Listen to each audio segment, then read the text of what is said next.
Have you ever spent literally years trying to master something, the traditional way, only to wake up one day and realize you completely missed the entire point? Oh, yeah. Like zooming in so far, you lose the big picture. Exactly. I mean, imagine for a second spending a decade meticulously memorizing sheet music. Hmm. Like, you can draw a flawless treble clef. Right. You can identify every solitary 16th note, every rest, every dynamic marker on the page, but you have never actually laid a finger on a piano. Oh, wow. You've never heard a single melody played out loud. So you've essentially mastered the visual mechanics of the ink on the page, Yeah.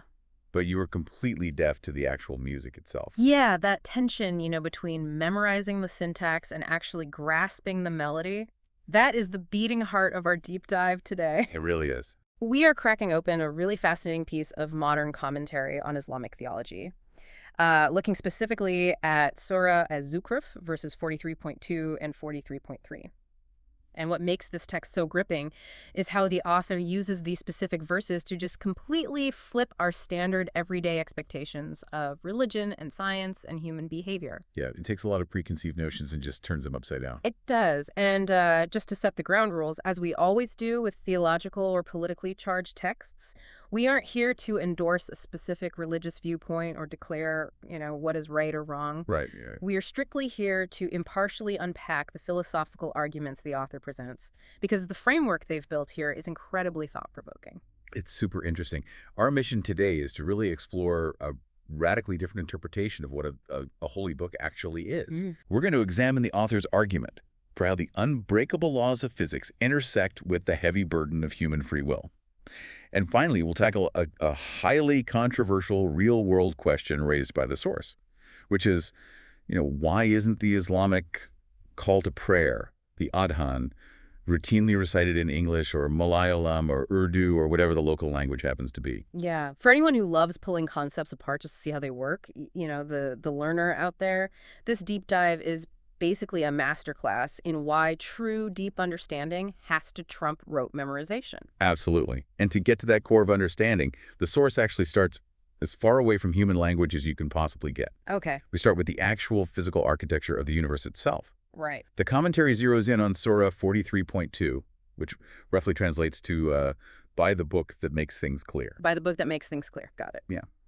Now, traditionally, when people hear the book, they immediately picture a physical bound copy of a scripture sitting on a wooden desk somewhere. Sure. Like leather-bound, pages, all that. Exactly. But the author argues that this is a fundamental literalist misunderstanding.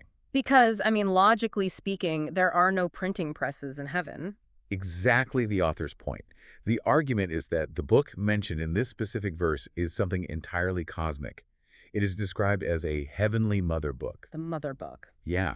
Picture a vast, infinite database of God's words from which any earthly scripture is merely a localized derivation. Wow. And the verses of this mother book, they are not written in Arabic or Hebrew or Latin or any human script. Yeah. The verses of this mother book are the unbreakable rules and laws of the physical universe. Okay, I want to really unpack this because the scale of this idea is just massive. It's huge. The author is suggesting that mathematical constants, things we just accept as dry scientific data, are actually divine text. So like the value of pi being 3.14159, or the acceleration of gravity pulling us down at exactly 9.8 meters per second squared. Right. The precise distance between the Earth and the Sun, the absolute speed limit of light. In this framework, these aren't just cold facts. They are literal divine verses. They are the unmediated text of the mother book. Yeah. Every particle, every star, every tectonic plate in the physical universe is bound by these laws. Yeah. They are essentially reading from and obeying this cosmic database every single millisecond of their existence. Yeah. And the author draws a really striking conclusion from this setup. Which is? That studying science is actually a profoundly religious act. Oh, wow. Yeah. When an astrophysicist calculates orbital mechanics, or a physicist measures the speed of light, they are, according to this interpretation, directly studying the literal words of God. It's like the universe has an ultimate source code. Yes. And the evidence for this single unified operating system is literally everywhere we look, which is where the source brings up this brilliant example of the Mars helicopter. The Ingenuity helicopter, yes. Such a good example. Right. Like we can engineer a tiny drone in a laboratory here on Earth strap it to the belly of a rover, shoot it millions of miles across the vacuum of space, and successfully fly it in the incredibly thin atmosphere of Mars. Yeah. Why does that work? Because the physics of aerodynamics hold true. The foundational math doesn't suddenly change just because you crossed into a different zip code of the solar system. Exactly. The rules are uniform. And the author views that strict uniformity as the ultimate proof of a single unified source of creation. Because if it wasn't unified, Right, if there were multiple gods or competing divine architects, the argument goes that we would inevitably find conflicting designs and localized laws. You might have one value for pi in the Milky Way and a completely different geometric reality in the Andromeda Galaxy. yeah, light might hit a speed limit in our solar system but move twice as fast over by Jupiter. You'd have overlapping, contradictory physics everywhere. But we don't. Right. One consistent value for pi indicates one unified design.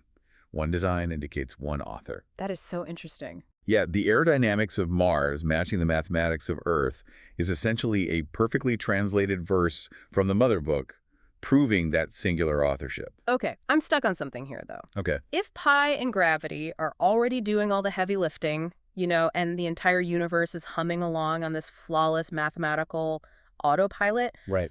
why did humans ever get a written book? Like, did we just miss the cosmic memo?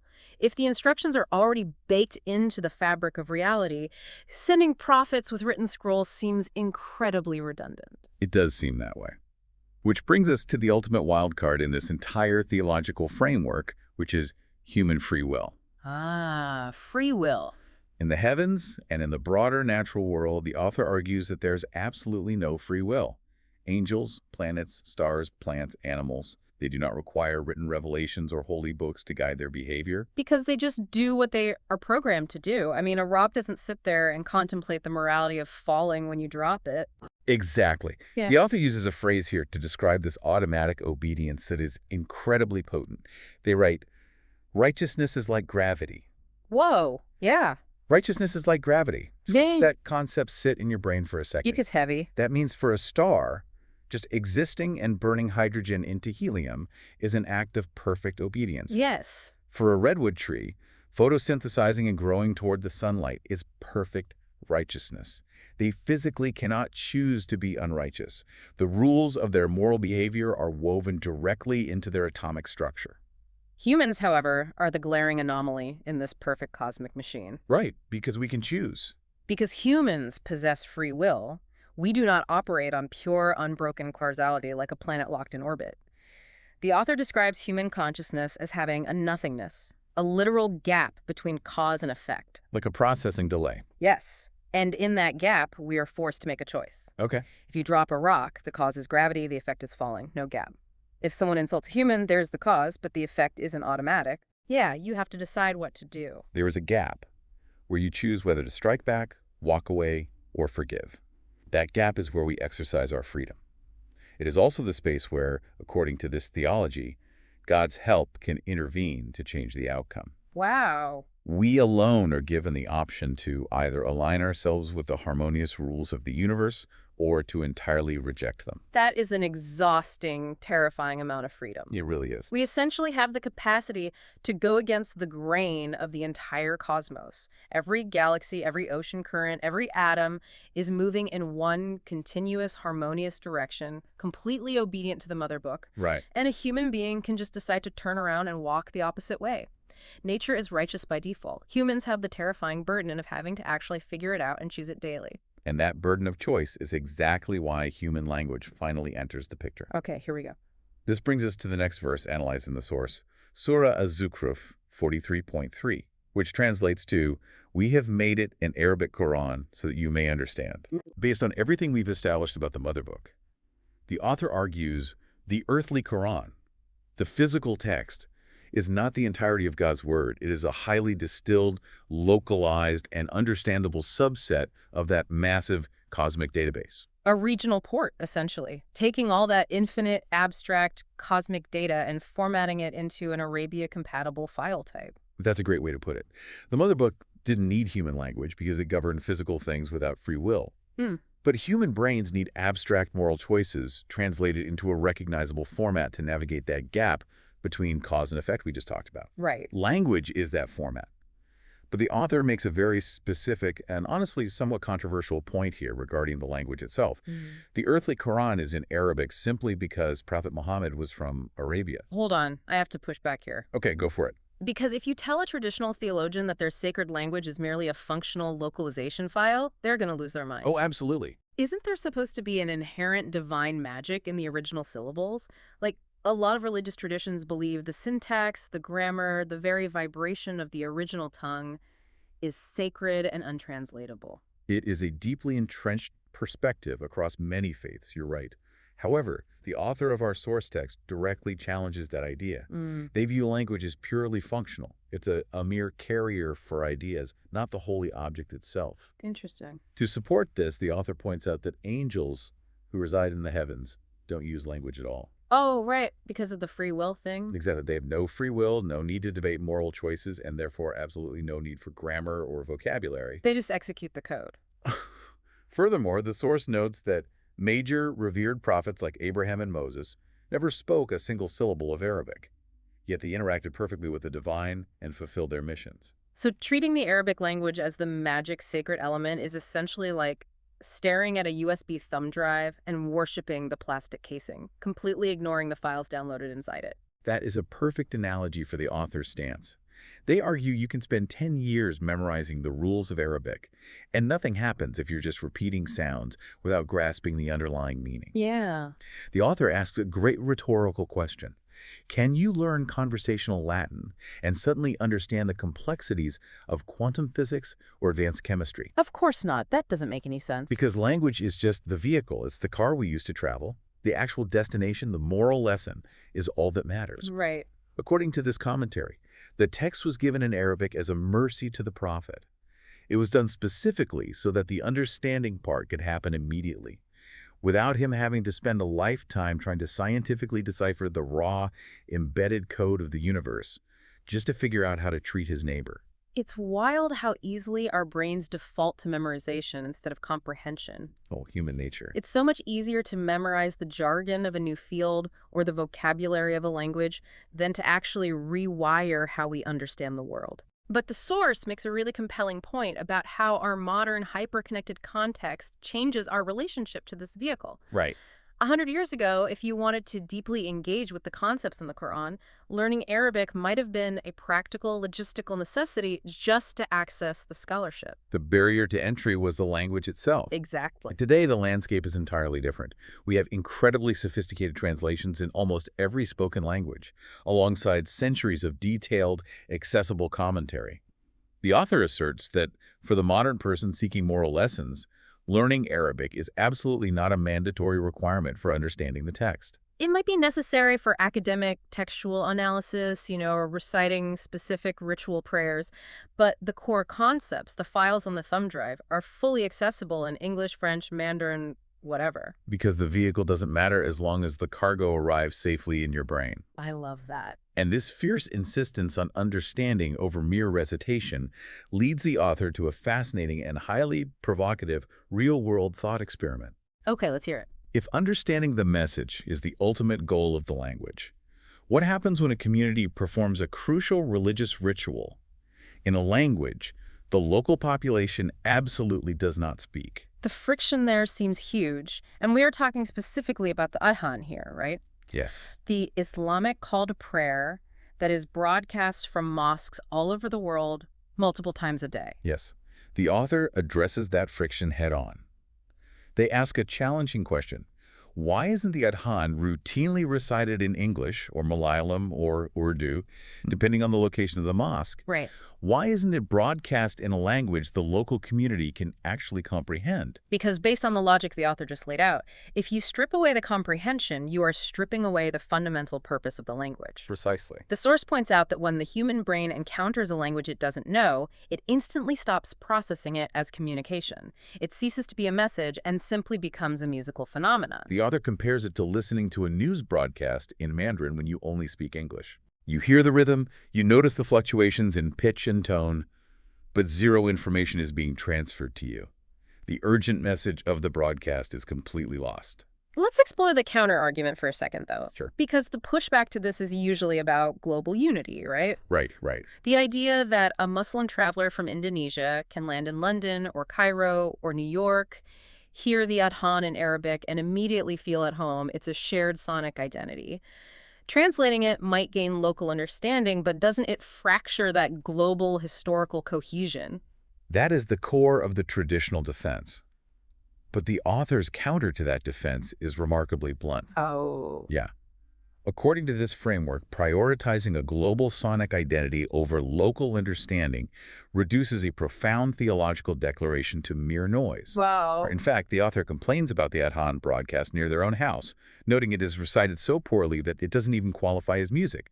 They view it simply as noise pollution. That is a brutal critique of how the ritual is currently practiced. Very brutal. But it really forces you to look at what is actually being broadcast. Like, what is the literal English translation of the Adhan that people are walking past every day and missing? The literal translation is incredibly urgent. It goes, God is great, God is great. I bear witness that there is no God except the one God. I bear witness that Muhammad is the messenger of God.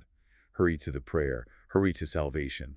God is great. Hurry to salvation. That is a massive, urgent call to action designed specifically for that gap of human free will we talked about earlier. Yes, exactly. It's demanding that you make a choice right now. And the author points out the heavy irony of this urgency getting totally lost in translation. Yeah, they joke that if you stood in a busy public square today in a Western city and started shouting that literal English translation at the top of your lungs, Hurry to salvation. God is great. right, you'd probably cause a panic, or at the very least get arrested. Yeah, absolutely you would. The author views this as a deep tragedy. According to their logic, broadcasting it in a language the locals don't understand completely neuters the message. It allows people to safely ignore it as ethnic music or background ambiance. If they truly understood it, they would realize it's asking them to make an immediate, life-altering choice. Wow. By locking it in an untranslated vehicle, the primary function of the text understanding is sacrificed just to preserve the syntax. We are taking the divine source code, the profound lessons derived from the Cosmic Mother book, and choosing to interact with it like it's sheet music we refuse to learn how to play. That is the perfect way to put it. We memorize the intricate symbols, we debate the font size of the notes, we cherish the paper it's printed on, but we never let the actual melody change us. The ultimate takeaway from the source material is a warning against getting lost in the syntax of whatever you are studying. Yeah. Whether you are grappling with theology, diving into theoretical physics, or simply trying to learn a new discipline at work, mastering the vocabulary is useless if you don't grasp the underlying mechanisms. You have to seek out the actual lessons, regardless of the vehicle they happen to arrive in. Which leaves us with a pretty fascinating thought to mull over as we wrap up. Okay. We've explored this idea that the laws of physics, gravity, pi, the speed of light, are the true, unfiltered verses of the Cosmic Mother book. Right. And that studying them is the ultimate religious act because you are observing the unmediated rules of the universe. A direct reading of the source code, untainted by human translation. So, if that is true, does that mean the secular scientists, the astronomers peering through the James Webb Space Telescope, the physicists arguing over quantum equations on a whiteboard? Yeah. Are they actually the most devoted, literal readers of the original text? Are they the ones truly deciphering the rules of the universe without ever needing a human dictionary to translate the word? It reframes the entire concept of where we look for ultimate truths and who exactly is doing the most profound reading. It really flips the script on how we view the divide between the science and faith. It suggests that maybe the best way to understand the music isn't to stare harder at the sheet music on the page. Maybe the best way to understand it is to finally go outside, look up at the mechanics of the stars, and just listen to the piano playing itself. Thanks for diving deep with us today. Keep asking the big questions and never stop trying to understand the melody. See you next time.